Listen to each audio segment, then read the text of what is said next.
Tireotoxicose é a síndrome mais top dentro da odontologia. Que é porque hoje eu resolvi que vai ser. E é massa mesmo, porque tem um monte de coisa bacana.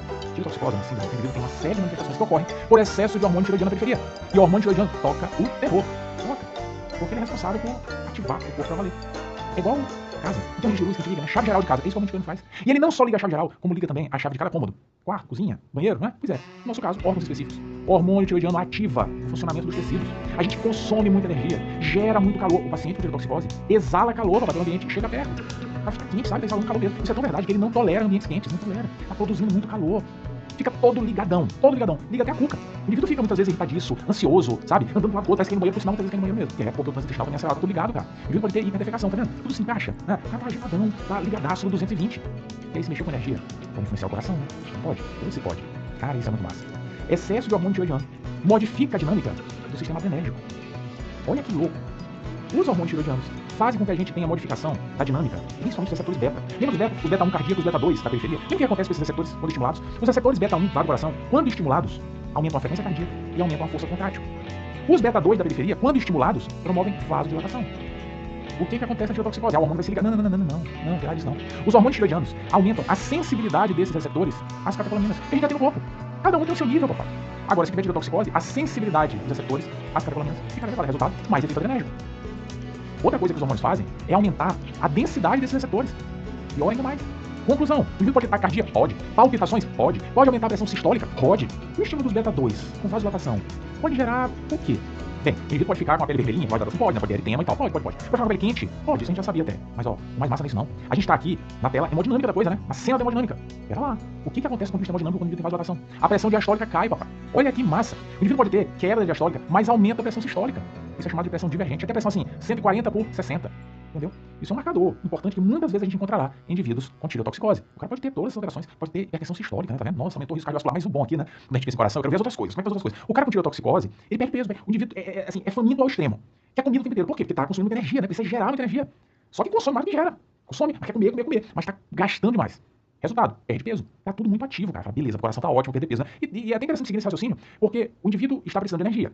Tá. No dia que ele tira energia, come, né? Porque é carboidrato, é uma energética básica, glicose, enfim. Vai usar o glicogênio do corpo para gerar glicose, tá? Vai quebrar proteína e gordura. Tá. Entendi. Quebra gordura. Se quebra gordura, vai metabolizar muita gordura e vai acontecer colesterol. Ai, olha que massa. A pressão sistólica sua, o cara tá magrinho. O cara tá com colesterol baixo, né? Mas não fica comemorando, não, cara. Não fica comemorando. Porque no fim das contas, a glicemia tende a ficar elevada. Entendeu? Muito importante isso, é muito interessante pensar desse jeito. Pois é, isso é uma brincadeirinha pra falar no contexto do coração, pra gente lembrar de outras manifestações, mas obviamente, pro coração é muito estressante conviver com o estado de hiperativação adrenérgica, né? Então só aumento da frequência cardíaca dia após dia já é deletério pro coração. Isso é uma forma interessante da gente alinhar tudo. O indivíduo que tá muito agitado e que come de tudo. Tá comendo de tudo porque ele precisa gerar energia, porque está consumindo muita energia. Come de tudo, como é que é osso? Tendência à osteoporose, que obviamente é mais intensa nas mulheres, que por sinal tem classicamente a ocorrência de amenorreia. Tá tão agitado que esquece de menstruar. Na verdade, tem justificativas hormonais para isso. O excesso de hormônios tiroidianos interfere na dinâmica dos hormônios sexuais, estrógenos, progestágenos e também testosterona. E isso acaba trazendo a possibilidade de acontecer de amenorreia em boa parte das pacientes. É muito massa tudo isso, né, cara? Muito massa. A gente não pode tirar o olho de tireotoxicose. Fique de olho na tireotoxicose. Sabe o que eu tô falando, né? Muito cuidado com esse olhão. Cuidado com o olhar assustado da tireotoxicose. A hiperestimulação simpática, o tônus adrenérgico aumentado, faz que a gente fique achando tudo. Retração palpebral, cara. É o olhar assustado. Os pacientes de tireotoxicose têm excesso de hormônio tiroidiano, isso acontece. Tá duvidando? Vai na farmácia e compra o hormônio tiroidiano, fica tomando aí por 10 dias. E depois sai no espelho, faz um selfie contaminando, faz não. Depois eu tô estimulando isso. Olhar assustado, retração palpebral faz parte da tireotoxicose. Sabe isso, mas como é que eu vou saber se esse não é o jeitão da pessoa, já se ela não olha assim já pra gente? Tem gente que é assim, né? Mas enfim, dá pra gente fazer uma manobra no exame físico pra checar se tem retração palpebral. O famoso bleed lag. Lembra dele? Cara, bleed lag é muito massa. É muito simples. Imagina ele normal. Tá aqui, olho normal, esse aqui tá normal. Não tá achando, tá assustado? Esse aqui tá normal. A gente pega a pessoa assim, cara, olha pra cima. Olhou bonitinho, né? Aí a gente pega olha pra baixo. Olhou. Percebeu alguma coisa anormal aqui? Não, né? Pois é, tá tudo normal. Tá. O que acontece no indivíduo com tireotoxicose? Tá aqui, ó. Tá mais assustado, não tá? Não, para, pô. Tá mais assustado. Fala sério. A gente pega assim, olha pra cima. Ele olha. Olha o que vai acontecer agora quando ele for olhar pra baixo. O olho vai descer, mas a pálpebra que tá retraída vai demorar. Olha só. Olha pra baixo. Viu só? O olho desce mais rápido, cara. Desce. Entendeu? A gente fica dando esclera por um bom tempinho até a pálpebra acompanhar a brincadeira. Isso é o lead lag. É o atraso palpebral. É muito massa, né? Fala sério. Tireotoxicose tem uma série de manifestações. Eu lembrei aqui de algumas que dá pra gente alinhar no roteirinho, né? Que são muito massas e que tipicamente estarão presentes na questão de prova. Exceto se a questão de prova falar de vovô. Aí é diferente, cara. Aí é diferente. Por quê? Porque o quadro de energia velho não aguenta muita luz. Imagina uma casa com seu de luz. Chegou muita energia, dá conta do recado. Se for um quadro novo, tá bonitinho, né? Equipamento novo, moderno, dá conta do recado, distribui energia e tal. Agora, se a caixota foi velhinha já, né? Passou um tempo, tá meio enferrujada. Se a gente despejar muita energia lá, o tanque pode não pegar. As manifestações vão ser diferentes. Entendeu a ideia? Nem o preconceito com a idade, né? Longe disso, imagina. Mas o idoso tem manifestações clínicas potencialmente diferentes. O quadro clássico nem sempre estará presente. O idoso pode ter, por exemplo, depressão. como manifestação de excesso de hormônio tireoidiano. Então pode ter, às vezes, apenas fibrose facial. Olha, fibrose facial. Nossa, tão comum no idoso, a gente vê tanto no dia a dia. Pois é, mas essa fibrose facial que tem que controlar pode ter por tireotoxicose. Muita atenção. Nesse cenário a gente pode ver quadros um pouquinho fora do habitual. Isso é chamado de tireotoxicose ou hipertireoidismo apatético. Muita atenção com esse cenário, porque vira e mexe a gente vai ser confrontado com isso. Mas, grosso modo, cara, tireotoxicose é massa mesmo.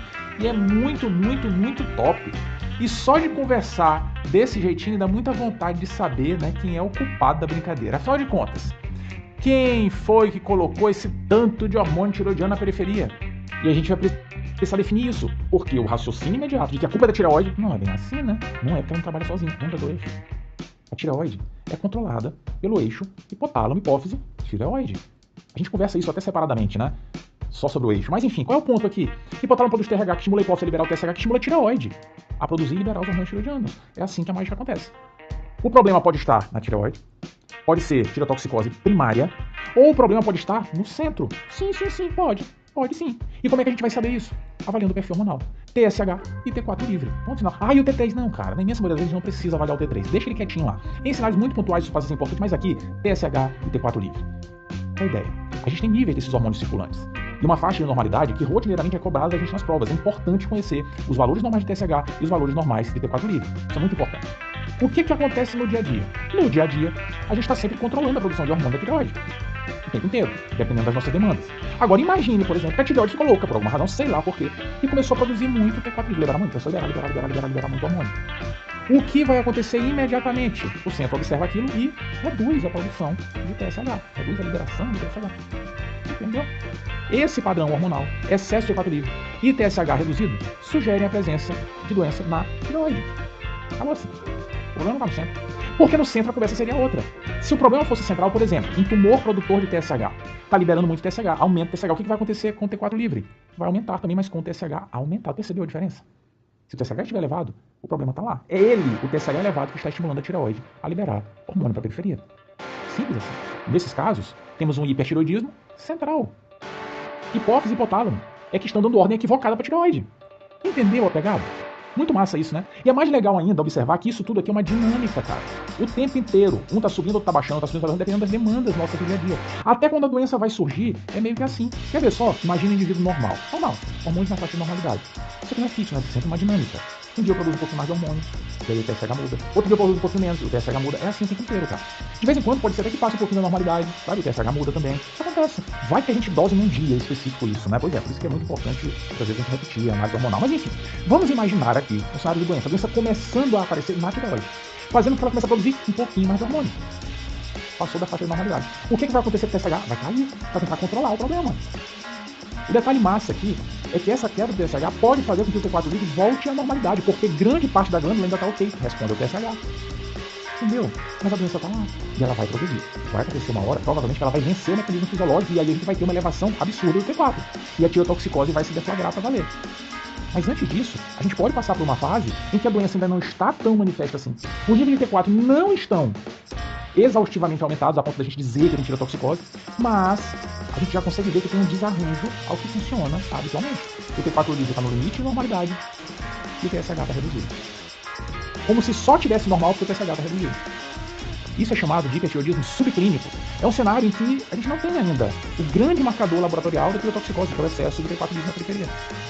Muito legal isso, né? Tudo entendendo a dinâmica do eixo. Isso é fundamental, é importantíssimo a gente entender todos esses conceitos. Principalmente para dizer se o problema está na tireoide ou se está no centro. Isso é muito valioso. Agora, tá pensando que esse é o ponto que a prova mais gosta? Não. A prova gosta, cara, de fazer uma perguntinha para tireoide. Uma vez tendo visto que o problema não é no centro, tireoide, minha filha, por que isso aconteceu? Mas precisa fazer essa pergunta para tireoide, o que aconteceu? Como assim? Se eu já defini que o problema não tá na hipófise do hipotálamo, não é a tireoide ocupado, arranca essa jossa fora logo, não, pera lá. Calma aí. O fato de a gente encontrar excesso de hormônio tireoidiano na periferia e de a culpa não ser da hipófise nem do hipotálamo, não quer dizer que a tireoide esteja produzindo muito hormônio e jogando muito para a periferia. Não. Muito cuidado. Na tireotoxicose, o indivíduo está pegando fogo. E pode ser que esse fogo tenha sido ateado pela tireoide, que também estará pegando fogo, produzindo e liberando muito hormônio tireoidiano. A glândula está hiperfuncionante. Esse é o cenário conhecido como tireotoxicose com hipertireoidismo. Mas tem hipertireoidismo? Tem. Em alguns cenários, a gente pode ter um indivíduo que o corpo está pegando fogo, ele tem tireotoxicose, mas não tem hiperfunção da glândula, pelo contrário, a tireoide está quietinha, cara. Não está funcionando, está paradinha. Não é ela em si a culpada, ela não está produzindo hormônio liberando. Não. Quando é que isso acontece? Olha, exemplo clássico. Fui na farmácia e comprei hormônio tiroidiano. Comecei a tomar, pra emagrecer porque quer que seja. A culpa é da tireoide? Não, a culpa é sua que foi comprar hormônio tiroidiano pra tomar, pra perder peso, ou qualquer outra coisa que seja, que não tratar uma doença tiroidiana, né? Essa é a famosa tireotoxicose factícia. Só esse cenário? Não, tem outros. Às vezes, alguém foi lá na tireoide e espremeu a glândula, como se fosse uma laranja, sabe? Espremeu e jogou pra periferia tudo que estava dentro da glândula. Todo o hormônio tiroidiano, tireoglobulina, joga tudo pra periferia. Quem é que faz isso? Tireoidite. As tireoidites promovem inflamação na glândula e podem liberar muito hormônio, pode ter tireotoxicose. É a glândula que está produzindo hormônio demais? Não, cara. Foi alguma coisa que aconteceu que destruiu a glândula e liberou o hormônio. Uma muito comum, né, é a famosa tireoidite subaguda, ou tireoidite granulomatosa, tireoidite de Kervin, enfim. A gente conversa sobre elas em outro momento, né? Mas nesse cenário o indivíduo teve uma infecção viral, o vírus foi embora, mas algumas semanas depois, por uma resposta imune anormal, a gente destrói a tireoide. Tireoidite. Muita inflamação, tem muita dor no pescoço, né, enfim. E tireotoxicose pra valer. Mas não é ela que está produzindo hormônio, não, cara, sofrendo. Tireotoxicose sem hipertireoidismo. E tem outras causas mais inusitadas, né? Tumor ovariano, olha só, um teratoma ovariano, estruma ovário. É teratoma, pode ter vários padrões de tecidos por lá, o indivíduo pode ter tecido tireoidiano no teratoma ovariano que vai produzir hormônio tireoidiano de forma autônoma. É a tireoide? Não. É um tumor ginecológico. Olha que coisa. Todas as causas de tireotoxicose sem hipertireoidismo. Por falar em ginecologia, vamos dar um pouquinho de bola para obstetrícia também. O indivíduo, às vezes, a mulher, pode ter mole datiforme, tumor trofoblástico. O que acontece no tumor trofoblástico? O tumor trofoblástico produz muito gonadotrofina coriônica humana, não é? Pois é. O que isso tem a ver com a tireoide? O HCG tem uma similaridade estrutural com o TSH e pode estimular a tireoide a produzir hormônio tireoidiano. A tireoide pode crescer e produzir hormônio, tireotoxicose com hipertireoidismo. Muita atenção. Mas tem outros cenários também muito emblemáticos. Às vezes o indivíduo pode ter um nódulozinho na tireoide que produz hormônio. Nódulo, isolado, produzindo hormônio sozinho, mais do que o resto da glândula. Esse é o famoso adenoma tóxico ou doença de Plummer. Às vezes são vários, o indivíduo pode ter vários nódulos, geralmente é uma doença de longa data, né? Vários nódulos grandes, geram um bócio volumoso, e que de repente podem começar a produzir muito hormônio de forma autônoma, independente da hipófise. Bócio multinodular tóxico, porque está gerando tireotoxicose. Mas não se engane não. A mais emblemática e a principal causa de tireotoxicose com hipertireoidismo é a doença de Graves. É a toda poderosa do grupo. Doença de Graves, que é uma doença autoimune. Lembra o que acontece na doença de Graves? Na doença de Graves, a gente tem um anticorpo que estimula a tireoide a produzir hormônio tireoidiano, que liga toda a maquinaria de produção de hormônio pela glândula, o famoso TREB. É verdade que ele pode até ter outros efeitos na glândula, mas o principal é esse. Ele se liga ao receptor do TSH lá no folículo e liga todo o processo de fabricação de hormônio e de liberação de hormônio, cara. A glândula cresce, a glândula fica hipervascularizada para fazer iodo chegar e hormônio sair. Os folículos crescem. A gente vai observar, tipicamente, um bócio difuso, simétrico. Se colocar a mãozinha ali, pode sentir frêmito. Se puser o estetoscópio, pode ter sopro por conta da vascularização excessiva. Tudo induzido pelo TREB. E não é só isso, não. Esse maldito TREB também pode estimular outras células. Pode estimular fibroblastos de várias partes do corpo. Por exemplo, da região periorbitária. E aí o que acontece? Estimula o crescimento e proliferação desses fibroblastos. Estimula a proliferação de partes moles na fossa orbital, que é para caber só o olho. Se começar a aparecer outra coisa ali, além do olho, o indivíduo pode ter um olhar diferente. Calma, não é esse não. Esse aqui é um olhar padrão de qualquer causa de tireotoxicose, inclusive Graves, só pelo hormônio em excesso. Mas o TREB, papai, faz proliferar partes moles, faz esbugalhar o olho, exoftalmia. Muita atenção. Tireotoxicose com exoftalmia é igual à doença de Graves. Isso acontece por conta do TREB. Muito cuidado com essa informação. Esse é um achado, por sinal, que preocupa bastante. O indivíduo pode perder a visão por conta da oftalmopatia relacionada a doença de Graves. Mas não é só isso. Outros fibroblastos podem proliferar. O indivíduo pode ter, por exemplo, mixedema na região pré-tibial. Pode ter baqueteamento digital. Tudo por estímulo do TREB. É bem verdade que baqueteamento, que dermopatia, a infiltração pré-tibial são incomuns. O que a gente costuma ver com uma maior frequência são a exoftalmia e, principalmente, o bócio difuso e simétrico. Por sinal, para dar o diagnóstico de Graves, a gente espera encontrar esses elementos, bócio difuso e simétrico. Isso vai chamar muita atenção, obviamente, com o padrão hormonal clássico. Qual é o padrão hormonal clássico? Peraí. A tireoide está produzindo muito hormônio porque ela foi muito estimulada por esse tal de TREB. Tá, cresceu, produz muito hormônio. A hipófise vai parar de produzir TSH, tá, padrão, T4 livre elevado, TSH reduzido. Esse é o padrão. A gente espera, obviamente, encontrar a positividade do TREB, que geralmente vai estar positivo ali em 90% dos pacientes, mais ou menos. Um detalhe interessante é que, às vezes, a gente pode encontrar a positividade de outros autoanticorpos, e esse é um aspecto bem importante. O indivíduo pode ter positividade do anti-tireoperoxidase, positividade do anti-tireoglobulina, pode. Isso quer dizer que ele tem a outra doença? Não, papai. Isso é apenas marcador de que a autoimunidade está ativada. Muita atenção. A gente pode ter uma tempestade de imunoglobulinas, de fato. Mas o que vai chamar a atenção aqui é a positividade do TRAP. Isso é muito massa, né? Muito, muito massa. Mas mais legal ainda, mais incrível, isso vai estar ficando cada vez melhor, né? A cada passo que a gente dá vai ficando mais bacana. Pois é, mais bacana. É a gente tentar observar o funcionamento da fábrica. Porque na doença de Graves, diferente de uma tireoide normal, a maquinaria tá toda ativa, né, cara? Tá todo mundo trabalhando demais. E a gente pode fazer isso através da cintilografia, vendo a captação de iodo pela glândula. Ei, isso é muito massa. A tireoide é ávida por iodo, não é? A tireoide quer produzir hormônio o tempo inteiro, não é? Geralmente é assim, na maioria das vezes é assim, ela quer produzir. Se passar um iodo na frente, ela pega pra produzir hormônio. Isso é todo dia. Se a gente pegar uma tireoide normal, vamos supor que a tireoide normal seja assim, essa é a tireoide normal. Imagine que a gente dê um pouquinho de iodo pra ela, iodo radioativo, e tire uma foto.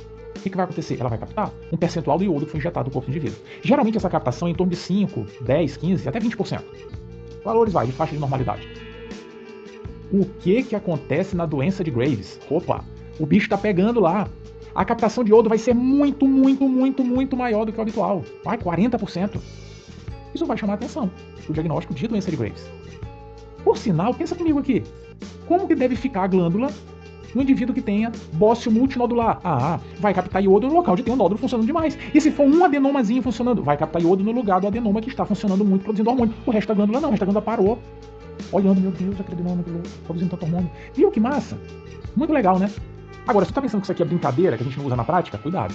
Isso aqui é muito importante para fazer esse diferencial. Tireotoxicose com hipertireoidismo de sem hipertireoidismo. E por que isso é muito importante? Porque cai na prova, cai na prova, cai na prova. É muito porque cai na prova, porque na prática, né? A gente vai conseguir com a história, muitas vezes, o cara tá tomando hormônio tireoidiano, precisa pedir exame. Eu já sei, cara. Só perguntar pra ele, né? Então muitas vezes a gente não vai precisar de exame, mas na prova, e muitas vezes na vida, é o que há.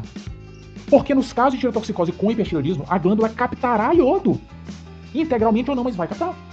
Agora, na tireotoxicose sem hipertireoidismo, fala sério, não tem captação de iodo. Captação nula, 1%, 0,5%, baixíssima. Muita atenção, porque isso é muito usado nas provas no contexto da tireotoxicose. Quer ver só? Einstein, Fundação Carlos Chagas, 2020. Considere 2 grupos de pacientes com hipertireoidismo. Na verdade, isso é uma troca que muita prova faz, ele queria falar de tireotoxicose, mas enfim. Ele diz, grupo 1, captação normal de iodo ou aumentada, ou seja, a glândula está funcionando. Tem hipertireoidismo mesmo. Grupo 2, captação de iodo praticamente ausente. Não tem hipertireoidismo. São exemplos. Onde tiver tireoidite aí, não tem conversa. A captação de iodo tem que estar baixa. A amiodarona pode gerar aumento da função tireoidiana ou redução da função tireoidiana, pode gerar tireoidite. Então, no caso da amiodarona, a gente espera a captação de iodo ausente. Câncer folicular metastático. Opa, tem folículo espalhado pelo corpo produzindo hormônio. A tireoide vai ficar quietinha. Doença de Graves é grupo 1, não grupo 2. Adenoma hipofisário produtor de TSH. Peraí, a hipófise está produzindo TSH demais, vai estimular muito a tireoide, então a glândula vai captar muito iodo, beleza. E hipertireoidismo factício, o cara está criando fatos, está tomando hormônio tireoidiano. O nome está errado, né? O certo é tireotoxicose, mas de fato isso pertence ao grupo 2. Letra D, resposta correta. E na letra E, fala sério. Adenoma tóxico, captação aumentada, beleza. E doença trofoblástica, o HCG estimula a tireoide a crescer e a produzir mais hormônio. Então aqui o indivíduo tem captação também aumentada de iodo. Questão da Fanema. Mulher de 20 anos vem com tireotoxicose. Taquicardia, sudorese, perdeu peso, está transpirando muito, sente muito calor, enfim, tireotoxicose. Taquicárdica, e nos exames laboratoriais, olha só. T4 livre, aumentado. TSH reduzido. E a cintilografia de tireoide com iodo mostrou ausência de captação. E por acaso ela não tem o TRAB também. O que essa paciente tem? Peraí, ela tem tireotoxicose e não está captando iodo, a glândula não está funcionando. Isso é uma tireoidite? Pode ser tireoidite, né? A glândula não está funcionando, mas cadê o quadro clínico, papai? Cadê o quadro de infecção prévia, de ter tido febre, de ter dor no pescoço? Cadê isso? Não tem. Tireoidite de Hashimoto, tipicamente cursa com hipotireoidismo. Doença de Graves, hiperfunção da glândula, de jeito nenhum. Salta os olhos a letra D. Tireotoxicose factícia, a resposta correta. Tudo muito massa, né? Pois é, mas vai ficar mais ainda quando a gente alinhar o tratamento. Especificamente doença de Graves, vamos começar sobre a doença de Graves, porque entender a abordagem desses pacientes ajuda a evoluir no conceito global do tratamento da tireotoxicose. Qual é o ponto da doença de Graves? Você tem um anticorpo que está estimulando a tireoide a produzir e liberar hormônio. Tá, o que a gente faz para tratar? Vou inibir o anticorpo. Não, a gente não consegue fazer isso bem, não. Não. Na verdade, a gente vai usar um fármaco para inibir a síntese de hormônio enquanto a gente espera o anticorpo ir embora. Entendeu? É isso que a gente vai fazer. E em metade das vezes, ele vai embora, depois de 1 ano e meio a 2. Enquanto isso, a gente fica usando remédio. Alguém do grupo das tionamidas. Propiltiuracil ou metimazol. Lembra deles?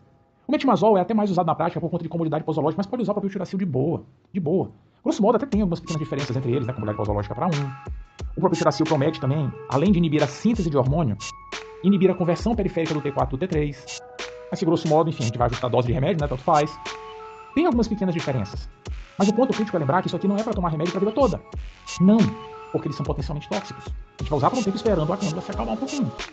E essa potencialidade, toxicidade, ela não é tão irrelevante assim não. De fato é incomum, mas quanto mais o indivíduo ficar tomando, maior a chance de acontecer. Efeitos como toxicidade hepática, a granulocitose, que são raros, mas no uso continuado podem surgir. Na maioria das vezes são bem tolerados, efeito adverso incomum, se aparecer náusea, coisa bobalhada, sabe? A gente não se estressa muito não. Então muita atenção, ponto crítico é esse. É usar uma tionamida para inibir síntese de hormônio, a gente vai acompanhando o paciente.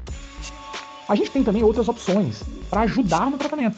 Porque é importante lembrar que tem um monte de hormônio circulando já e fazendo efeito. O indivíduo tem densidade maior de receptor beta, sensibilidade maior dos receptores. Uma coisa nem sempre muda tão rapidamente, né? Para controlar sintoma, a gente pode lançar mão de beta-bloqueador. Em alguns casos, até corticoide, que também ajuda a inibir a conversão periférica de hormônio. A gente pode lançar mão dos beta-bloqueadores, que controlam as manifestações adrenérgicas e podem também inibir a conversão periférica do T4 e T3, coisa que corticoide também pode fazer. Olha só. A gente tem uma abordagem funcional da doença de Graves e sintomática. O primeiro passo que tipicamente a gente dá, no Brasil, principalmente, é o uso de tionamidas. Sim. Mas tem opções? Sim, tem opções, até porque as tionamidas podem não funcionar, né? E, na verdade, as outras opções significam destruir a glândula. Destruir ou com cirurgia, ou com o que é até mais usado, iodo radioativo. Queimar a glândula, eletrocutar. Eletrocuta, queima. Caramba, mas se destruir a glândula, o cara vai ficar com hipotireoidismo, e daí? É só tomar hormônio todo dia. É mais fácil tratar e acompanhar o paciente com hipotireoidismo que com tireotoxicose, com hipertireoidismo, com doença de Graves. Muita atenção com as alternativas. Em alguns centros, o iodo é até mais usado que as tionamidas no tratamento de pacientes com doença de Graves. Tem um detalhe, por sinal, muito interessante do iodo, que prova já explorou, que é uma limitação da radioterapia. E na gravidez, na grávida não dá para usar. Enfim. Por sinal, né, na grávida a gente tem limitação até para o uso das tionamidas. Né? O probiltiracil a gente pode utilizar na gravidez, mas o metimazol ele tem que ser evitado na fase inicial da gestação. Muita atenção, né? Fica a dica. Mas enfim, qual é o ponto do iodo? É que o iodo pode piorar a exoftalmia. Se o indivíduo tiver oftalmopatia exuberante nesse Graves, a gente evita iodo. Evita. Evita sim. E por que isso acontece? Porque dá um choque na glândula, o cara assusta e o olho esbugalha? Não, não é por isso não. É porque na hora que a gente eletrocutar a tireoide, vai jogar para a periferia um monte de antígeno da glândula. A quantidade de anticorpo de TREB produzido agora vai ser um pouco maior. E ele não tem mais a tireoide para se ligar. Ele vai se ligar onde? No fibroblasto de onde? Na região periorbitária. Pior a exoftalmia. Caramba, muito massa, né? Então o radiodo tem essa limitação em indivíduos com oftalmopatia exuberante. Se isso estiver acontecendo, uma opção óbvia é a cirurgia. E a gente resolve o problema. Gera outro, hipotireoidismo. Tá, mas a gente usa o remédio para hipotireoidismo. Não tem problema nenhum. Por que eu falei que entender a dinâmica do tratamento da doença de Graves ajuda a compreender a abordagem da tireotoxicose em geral? Quer ver como é mole? Como é que a gente trata um paciente com bócio multinodular ou com adenoma tóxico? Dá para usar tionamida? Vai inibir síntese de hormônio, dá. O bócio vai sumir sozinho? Não. O adenoma vai sumir sozinho? Não. Vão ficar a vida inteira lá, cara. Se a doença de Graves fosse sempre assim, ficar a vida inteira, a gente não ia dar tionamida. Não dá para usar isso a vida inteira. Então, para essas doenças, a gente vai buscar outra abordagem. Por exemplo, cirurgia. Muita atenção. E no indivíduo com tireoidite, que a gente discute até separadamente, adianta dar tionamida, queimar a glândula e tal? Claro que não. No cara com tireoidite, o hormônio já vai jogar na periferia, papai. A gente vai controlar sintoma apenas. Entendeu? Viu como isso é muito massa? E cai na prova. SES Pernambuco 2017. Paciente jovem com tireotoxicose. Não tem dúvida. Tá nervoso, perdeu peso, palpitações. As palmas das mãos estão úmidas, quentes, tem tremor de extremidade, enfim. E olha a tireoide. Aumentada, macia, frente palpável. Isso é um bócio difuso, né? Isso deve ser doença de Graves. Embora não tenha esoftalmia, dane-se. Não precisa, não é obrigatório. Qual a conduta mais adequada nesse momento? Opa, usar tionamida. Ah, mas eu posso usar iodo? Cara, poder até pode. Tem alguns grupos que até preferem, mas no indivíduo jovem, pode ser que a doença se resolva e que a gente não precisa destruir a glândula do cara, né? Então metimazol e propranolol são ótimas opções, propranolol no caso, para inibir sintoma e diminuir um pouquinho a conversão periférica de hormônio. Olha essa do IANSP com outra pegada. Uma mulher que já tem doença de Graves está usando metimazol na dose X há 6 meses. Ela tem ainda insônia, palpitações, tremor de extremidade, mal-estar, não tá legal. Há 5 dias, TSH tá lá embaixo e o T4 livre tá aumentado. Ela não tá bem, mesmo utilizando o metimazol. E pior, olha as transaminases elevadas, ferrou. O que a gente vai fazer agora? Para tudo, papai. Joga a tionamida fora. Tratamento com radiodo, não tem dúvida nesse contexto. E por que não cirurgia? Submeter a paciente a um risco cirúrgico? Se tiver o iodo à disposição, não tiver limitações, vamos de iodo. Unicamp 2019, para fechar a conversa. Homem jovem com palpitações, sudorese, tremor de extremidade, ansiedade, cefaleia. Tireotoxicose. Falta de ar, febre, dor no corpo há 5 dias, perdeu quilos e tal, taquicárdico, enfim, pressão divergente, mas no pescoço, dor intensa, palpação da região anterior-inferior. O que é isso, cara? Isso é tireotoxicose, doença de Graves? Não. O dor no pescoço deve ser uma tireoidite. Tudo indica, o cara tá até com temperatura elevada, tudo bem, pode ser para tireotoxicose, mas pode ser pela tireoidite. O que a gente faz nesse caso? Não tem jeito. Vou inibir síntese de hormônio de jeito nenhum. A glândula já liberou tudo que tem. Agora a gente cuidar com o que está na periferia. Beta-bloqueador e corticoide. E para fechar, O mais louco dos cenários. Imagina excesso de hormônio tiroidiano. Imagina alguém que está pegando fogo e pega mais fogo ainda. Crise tireotóxica. Muita atenção. Crise tireotóxica ou tempestade tiroidiana é um cenário clínico que a gente tem que ter muita atenção. Porque mata muito. 20, 30% de mortalidade. E às vezes a gente fica meio atrapalhado para dar o diagnóstico. Sabe o que acontece aqui? Tipicamente é um indivíduo que já tinha tireotoxicose, geralmente com hipertireoidismo, por exemplo, doença de Graves. Vinha lá com suas manifestações, meio atrapalhado, de repente, cara, tudo piorou, porque teve algum estresse metabólico, por exemplo, infecção. Descontrola tudo, sabe? Mas não é que a tireoide jogou um absurdo de hormônio pra periferia, não necessariamente. Não fique imaginando que, se a gente pedir o exame, vai vir um nível X de hormônio. Não obrigatoriamente, a gente vai passar de uma faixa de hormônio para ter excesso de tireotoxicose, não. Na verdade, o que o indivíduo tem é um estresse metabólico tão intenso que desregula tudo, desregula toda a dinâmica dos hormônios tiroidianos e sua ação na periferia. E o indivíduo sofre com efeitos excessivos do hormônio. Se o cara antes tinha só irritabilidade, agora ele pode ter psicose. Se antes tinha taquicardia e palpitações, agora pode ter arritmias pra valer, insuficiência cardíaca de alto débito. Entendeu? Que o bicho tá pegando pra valer. O cara pode ter, inclusive, agressão hepática. Elevação de enzimas, pode. O chato desse cenário é que muitas vezes ele é misturado com uma doença de base grave, por exemplo, sepse. Então a gente tem que estar muito atento para pensar nisso. Por exemplo, uma pista que pode sugerir é a temperatura muito elevada, que é difícil de controlar, sabe? Muito elevada, muito elevada, muito elevada. O cara perde sentimento taquicárdico. Muita atenção com esses aspectos. Busque dados clínicos, ou algum indício de que já existia doença tiroidiana, mesmo sem tratamento. Muita atenção com a crise tireotóxica. A gente precisa ficar esperto para dar o diagnóstico, porque o laboratório nem sempre vai ajudar. De fato, existem até critérios clínicos para ajudar a definir a presença dela, que a gente não precisa memorizar. Não precisa. Mas o importante é lembrar sempre que ela existe. E identificou o suspeito, tem que tratar, e tem que ser agressivo. E agressivo significa inibir para valer a síntese de hormônio, como tionamida, e a preferência aqui é pelo propiltiracil. Por quê? Pelo seu potencial inibir a conversão periférica de T4 e T3. Ajuda mais ainda. Além dele, a gente vai dar iodo. Iodo? Tá louco, isso daqui vai dar sim. De fato, o iodo ofertado para a tireoide pode fazer a glândula produzir mais hormônio. Pode. Boa parte das vezes ela vai produzir mais. Mas, às vezes, ela para de produzir hormônio vendo iodo. Não quero mais, não, de jeito nenhum. É o efeito churrascaria. Lembra do efeito churrascaria? O efeito churrascaria, quando a gente tá lá no rodízio, já comi pra caramba, que não aguenta mais ver comida. Tu sabes como é. A gente olha pra porta da churrascaria, vem uma pessoa entrando e fala assim, gente, o que essa pessoa veio fazer aqui? Tá louco, o que ele tá fazendo aqui? A gente não entende mais como alguém pode querer comer. Com a tireoide é a mesma coisa. Existem vários cenários. Um deles é quando ela está paradinha por causa do próprio tiracil, em que a gente dá iodo, ela não quer falar, não, nunca mais eu quero voltar a produzir hormônio. Esse próprio tiracil mudou minha cabeça. Entendeu? E aí para de vez de funcionar. Na verdade, efeito churrascaria é o nome que eu dou, né? Mas tem um nome disso. É o efeito Wolff-Chaikoff. Muito massa, né? Muito show. A gente fala sobre isso em tireoidites. Mas enfim, o ponto crítico é que depois da tiracil a gente pode dar iodo. Antes não, mas depois pode. Muito massa, né?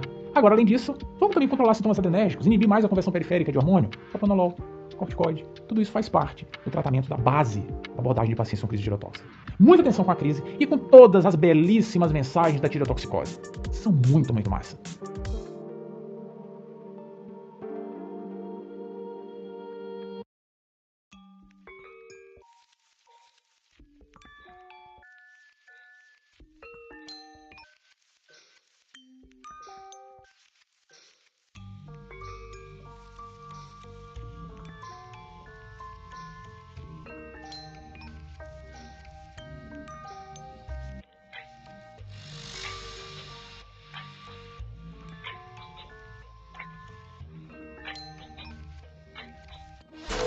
Hipófise de tireoide. A hipófise vê aquilo e começa a produzir muito TSH para chicotear a tireoide. Minha filha produz hormônio porque eu preciso disso para viver. Eu preciso do hormônio para sobreviver, porque ele mantém o corpo inteiro ligado. Não adianta, né? A doença desaparece. Tireoide não libera mais hormônio, nada feito. E ele desenvolve hipotireoidismo. Por não ter hormônio tireoidiano na periferia, a energia do corpo não é ligada, lembra? O que os hormônios tireoidianos fazem? Toca o terror, o hormônio tireoidiano distribui energia para o corpo. É a caixa de energia de casa, com a chave geral e com a chave de cada órgão específico. Sem hormônio tireoidiano, nada feito. Nada feito. A gente tem uma redução expressiva da taxa metabólica basal. Os tecidos param de funcionar. A gente não consome energia, não tem que gerar energia, hiberna. Isso é um jeitão do hipotireoidismo. Mas não é só isso não. Muita atenção. As manifestações clínicas, o que a gente observa no dia a dia em pacientes com hipotireoidismo, é uma mistura de redução da taxa metabólica basal com aumento da produção de proteoglicanos. Caramba, isso é muito massa. Muito massa. Que diabo é proteoglicano? Quando a gente tem hipotireoidismo, a tireoide para de produzir hormônio, a hipófise olha aquilo e fala, pra lá, eu vou estimular essa jossa dessa glândula a produzir hormônio. Vou estimular. E libera o TSH, não é isso? A gente acabou de começar. Tá, o que acontece? Esqueça a tireoide. Esse TSH liberado pode estimular a proliferação de fibroblastos. E daí? E daí que por conta disso a gente começa a produzir proteoglicanos, que são proteínas de alto peso molecular e extremamente hidrofílicas, adora água, suga água. Resultado, edema intersticial. Mas não é um edema bonitinho, com cacifo, molinho, não. É diferente. É o famoso mixedema, que faz com que o indivíduo fique assim. A famosa face mixedematosa, essa infiltração da pele. A pele muitas vezes fica seca, pode ter rarefação de pelos, está infiltrando tudo. É um mixedema. Infiltra a língua, pode ter macroglossia. Infiltra pregas vocais e a voz fica... Não é porque o cara tá falando devagar, porque a prega vocal tá vibrando devagar, porque diminui a taxa metabólica basal. Não, é infiltração de proteoglicanos. Esse mixedema pode envolver, inclusive, serose, o cara pode ter derrame pericárdico, derrame oral. Então, muita atenção. Parte das manifestações de hipotireoidismo é por acúmulo de proteoglicanos. Mas eu concordo que a parte mais massa de todas, mais massa, é a alteração da taxa metabólica basal. É assim. O indivíduo tá off, tá devagar, tá hibernando pra valer. E aí é muito legal a gente fazer um alinhamento geral sobre as principais manifestações clínicas associadas à redução da taxa metabólica basal, porque a gente acaba conseguindo envolver algumas manifestações peculiares. Porque é muito perigoso a gente andar por aí achando que hipotireoidismo é só mixedema em um indivíduo apático, deprimido, sabe? É muito perigoso. É importante lembrar do cenário global. E aí, cola em mim aqui, cola em mim. A gente vai fazer assim, eu vou falando, as coisinhas vão até aparecendo aqui do lado, certo? Mas cola em mim, se liga na ideia, que a historinha vai fazer todo sentido. Pensa só, o cara tá economizando energia, ele não quer gastar energia. Esse é um aviso, a falta de hormônio tiroidiano diz isso, não gasta energia. Não é pra gastar. Coração vai bombear? Claro que não. A falta de hormônios tiroidianos tem impacto importante no tônus adrenérgico. Não muda nível de catecolamina não, mas muda sensibilidade e densidade de receptores beta. A gente perde os beta-1 cardíacos e os beta-2 da periferia. Os beta-1 cardíacos, quando estimulados, fazem o que mesmo? Aumenta a frequência cardíaca e a contratilidade. Os beta-2 da periferia, quando estimulados, fazem o que? Vasodilatação. Se a gente não tem uma função boa desses receptores, o que vai acontecer agora? O indivíduo vai ter redução da frequência cardíaca, vai ter redução da força contrátil, isso reduz o débito cardíaco, e na periferia a tendência à vasoconstricção. Conclusão disso tudo, bradicardia, a pressão sistólica não sobe muito, mas a pressão diastólica por conta da vasoconstricção fica mais elevadinha. O indivíduo pode ter pressão arterial convergente. É quando a sistólica e diastólica ficam muito próximas, por conta da vasoconstricção periférica. A gente vai encontrar pressão 120 por 100, muita pressão, por sinal, pressão convergente com a aumento da diastólica define hipertensão arterial sistêmica também, né, papai? Não é? Definição de hipertensão arterial sistêmica, pressão sistólica maior que X, ou pressão diastólica maior que Y, não é? Se a pressão diastólica passar do limite, o cara tá hipertenso, e aí ferrou, né? A hipertensão aumenta o risco cardiovascular, não aumenta? Aumenta. Isso pode ser um problema. Sabe por quê? Porque esses pacientes, eles não estão metabolicamente ativos. O cara não está metabolizando proteína, gordura, enfim, vai gerar glicose. Não. Resultado. Aumenta o colesterol? Aumenta o colesterol. Os pacientes com hipotireoidismo têm tendência a dislipidemia. Vai falar, não, mas eu vou usar uma estatina, e aí tá tudo resolvido. Cuidado com a estatina. Porque os pacientes com hipotireoidismo podem sofrer da complicação mais temida do uso de estatina, que é a toxicidade muscular, pode ter até rabdomiólise. E por que isso, cara? Porque o músculo do paciente sofre. Eles têm uma miopatia associada ao hipotireoidismo. O cara tá hibernando, tá parado. Quando a gente vai pra academia, depois de muito tempo parado, fica todo doído, assim, nem se mexe no contador. Malha em perna. Faz 10 anos que eu malho em perna, não consegue descer uma escala no dia seguinte, pode explicar aí. Cuidado, hein? Cuidado. Imagina um paciente com hipotireoidismo que tá off total. Tá sem ir pra academia há 3 vidas já. O músculo é muito sensível. E estatina pode deitar e rolar. Se associar a fibrato, então aí que ferrou. Então não é muito simples controlar a dislipidemia. Não é que seja proibido. A gente usa com muita cautela. Muita. O que faz a gente ficar um pouquinho mais sossegado é que, veja, ele não está metabolizando muitas coisas porque ele não precisa de glicose. De fato, ele tem uma tendência à hipoglicemia. Ufa. Faltava só ficar diabético também, né? Ainda bem que tem uma tendência à hipoglicemia. Isso, de certa forma, contrabalança um pouquinho. Como assim tendência à hipoglicemia se o hipotireoidismo faz a pessoa engordar? Não fale isso para um endocrinologista, ele fica revoltado. Hipotireoidismo não faz a pessoa engordar. Pode até aumentar um quilinho aqui, outro acolá, sabe? Mas não vai justificar obesidade. Não. Por sinal, esse quilinho aqui, outro acolá, muitas vezes acontece porque o indivíduo tem redução da taxa de filtração glomerular. Por que isso? Tá preservando energia. Por que vai fazer o rim trabalhar? O coração já nem tá bombeando tanto sangue. Diminui a taxa de filtração. Resultado, o cara vai reter um pouquinho de sódio e mais ainda líquido. Opa! Os pacientes com hipotireoidismo podem ter hiponatremia dilucional. Muita atenção, porque isso faz parte do diferencial de hiponatremia. Quando a gente conversar sobre hiponatremia, tem que lembrar disso. Muita atenção, porque o paciente não fica engordando por aí. Não engorda. Tem até alteração transintestinal. Os pacientes com hipotireoidismo podem ter dificuldade de absorver algumas coisas como vitamina B12. A falta de B12 pode estar associada à doença e pode gerar macrocitose. Na verdade, essa macrocitose parece ser multifatorial. Tem um grau de déficit B12 envolvida, outros fatores metabólicos associados, mas é um dado clássico, sabe? Clássico, prova gosta muito disso, de dizer que o paciente com hipotireoidismo tem mais tendência a macrocitose e o paciente com tirotoxicose tem mais tendência a microcitose, embora isso não seja um dado absoluto. Os pacientes com hipotireoidismo mesmo podem ter anemia microcítica, por falta de ferro. E por que pode perder ferro? Porque a mulher, durante a menstruação, pode ter fluxos muito intensos. Muito intensos. E isso faz perder ferro. Mas muito cuidado. Não pense que é só isso que acontece na menstruação. Não. Alguns pacientes com hipotireoidismo podem ter o contrário, amenorreia. E o legal é que muitas vezes isso vem associado a galactorreia. Caramba! E por que isso acontece? Isso é muito massa. Lembra que o problema é que a tireoide está produzindo hormônio, certo? Que a hipófise vai olhar aquilo e vai dizer, meu Deus, eu preciso fazer alguma coisa. A hipófise olha pra cima, o hipotálamo, me ajuda aí. O hipotálamo libera o TRH, porque ele que manda no pedaço. O TRH, cara, é um hormônio bruto, sabe? Bruto. Ele chega lá na hipófise e fala, tá bom, libere TSH. Só que ele fala de forma rude. E a hipófise acaba liberando também prolactina. Caramba. O excesso de prolactina pode, em alguns casos, induzir a amenorreia, infertilidade, enfim, e galactorreia. Disse isso aqui não é muito massa. Isso despenca em prova. Despenca pra valer. E eu fiquei tão empolgado lembrando dessa historinha toda, vinculando uma coisinha com a outra, pra fazer tudo muito sentido, né? Porque faz. Eu quero lembrar de uma coisa aleatória do hipotireoidismo. É legal. Pacientes com hipotireoidismo podem ter a pele seca, podem perder pelos, tal, pele fria, ok, mas às vezes ela pode ficar laranja. Por quê? Porque tem icterícia? Não. Alteração do metabolismo da vitamina A, caramba, isso é muito massa. O T3 é importante no metabolismo da vitamina A. Transformando beta-caroteno em retinol. É importante. Se não tiver T3, hipotireoidismo, o indivíduo pode acumular beta-caroteno. O resultado fica laranjinha. Palma das mãos, tudo isso laranja. Isso pode acontecer em provas já exploram. Muita atenção, porque as provas gostam das manifestações clínicas do hipotireoidismo. Quer ver só? Olha essa questão, por exemplo. Olha só essa questão do SUS São Paulo 2015. Já vimos essa foto, já vimos essa imagem. Considere essa paciente. Ela é uma mulher cronicamente doente, com tratamento irregular. Dos dados abaixo, quais são os mais prováveis de tem faces mixedematosa, cara. Hemoglobina de 7,8, anemia, com VCM baixo, não, a tendência de macrocitose. Pulso de 120, Deus o livre, a tendência a bradicardia. Aldolase elevada pode ser pela miopatia associada à doença. Galactorreia, show. Menorragia, perfeito, pode marcar, nem brinca não. Na letra D, hemoglobina glicada elevada, jamais, é reduzida. Obstipação, tudo bem, reduz o dano intestinal. E os reflexos profundos estarão reduzidos e depressão pode acontecer. O diagnóstico diferencial, por sinal, muitas vezes é feito com depressão, né? Fato. Não tem como errar, cara. Assim como a definição diagnóstica. Como é que a gente define a presença de hipotireoidismo? Redução dos hormônios na periferia. T3, T4 reduzidos, acabou essa conversa. Mas a pergunta clássica de sempre é por que isso aconteceu?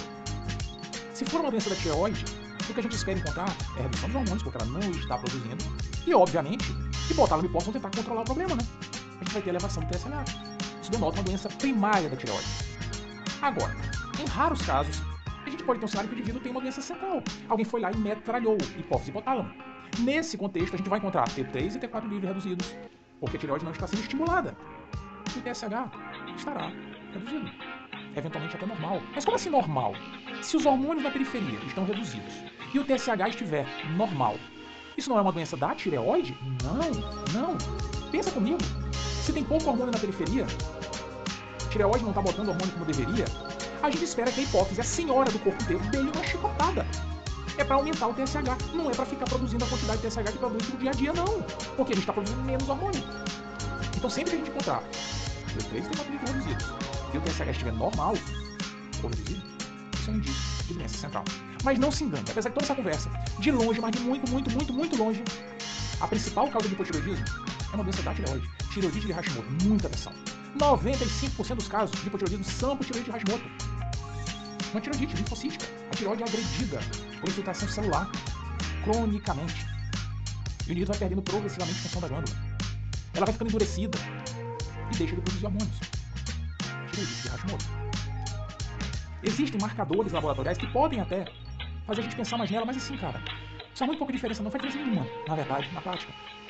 Nenhuma. Vamos dizer que não faz nenhuma, faz muito pouquinho. Os indivíduos com tireoidite de Hashimoto têm um risco aumentado de linfoma, sabe? De outras doenças autoimunes, porque tem uma resposta autoimune, mas X não muda a conduta. Não muda a conduta.